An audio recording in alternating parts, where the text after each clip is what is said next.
Bien, vamos a simular ahora un circuito que va a funcionar con un transistor. Fíjense, sacamos la fuente de alimentación, después le vamos a cambiar el valor a 12 volt. Vamos a sacar un transistor que está en la carpeta de semiconductores discretos, al igual que el diodo.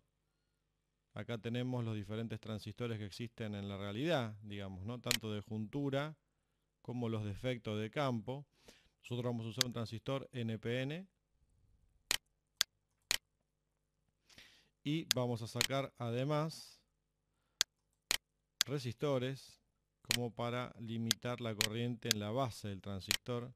Noten que acá el símbolo del transistor NPN tiene el emisor con una flecha que va hacia afuera, y si nos fijamos en el símbolo del transistor PNP, la flecha va hacia adentro. Esa sería la diferencia de la simbología. Vamos a utilizar también un componente de salida, como por ejemplo un relé del tipo simple inversor. Recuerden que este relé se llama de simple inversión porque tiene un solo contacto inversor. Acá podemos ver en la galería que está disponible un relé doble inversor, como para que yo tenga más contactos como para poder conectar diferentes cargas, ¿no? Acá vamos a ver una cuestión conceptual, que es la separación de la parte de mando de un circuito de la parte de potencia. Para eso también vamos a sacar de la carpeta de fuente de alimentación una fuente de alterna, y vamos a sacar también de la parte de componentes de salida una lámpara de señal. Bien, vamos a montar el circuito. Para poder operar el circuito lo que vamos a poner es un componente de entrada. En la carpeta Input Components tenemos, por ejemplo, pulsadores, como estos que vemos acá, y lo vamos a conectar ahí. Este pulsador es el mismo que usamos en la simulación del capacitor. Creo que tengo todos los componentes. Voy a hacer un zoom como para trabajar más cómodo. Y vamos a conectar todos estos componentes de esta manera.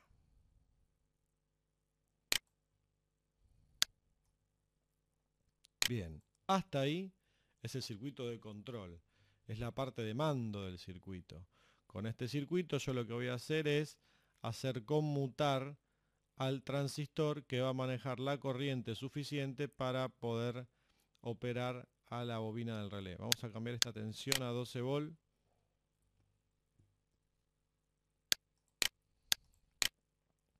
Fíjense que si lo simulamos hasta ahí, lo que vamos a ver es que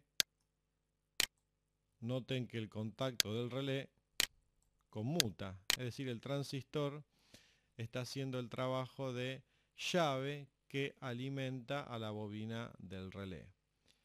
Ahora fíjense que con la fuente de alimentación vamos a hacer un circuito que ya sería algo cercano a un circuito real, ¿no? Es decir, con el pequeño transistor y un pequeño relé puedo comandar una carga más importante, incluso conectado a otro tipo de tensión, a la salida.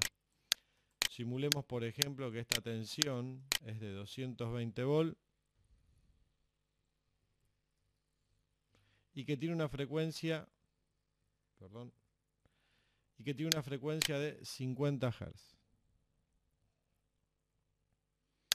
Igualmente vamos a ver un pequeño destello acá en la simulación, pero a 50 Hz una lámpara en la realidad no tendría ningún inconveniente. Esta lámpara también puede ser modificada.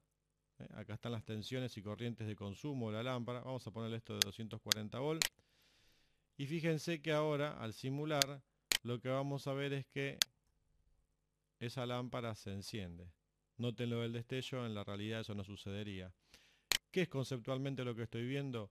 Que esta parte de mando, o sea, lo que está desde esta mitad hacia la izquierda, es aislada de la parte que está de esta mitad hacia la derecha. Es decir, el relé es un primer elemento para comandar la parte de potencia y que además nos permite aislar eléctricamente la zona de control de la zona que maneja mayor cantidad de tensión.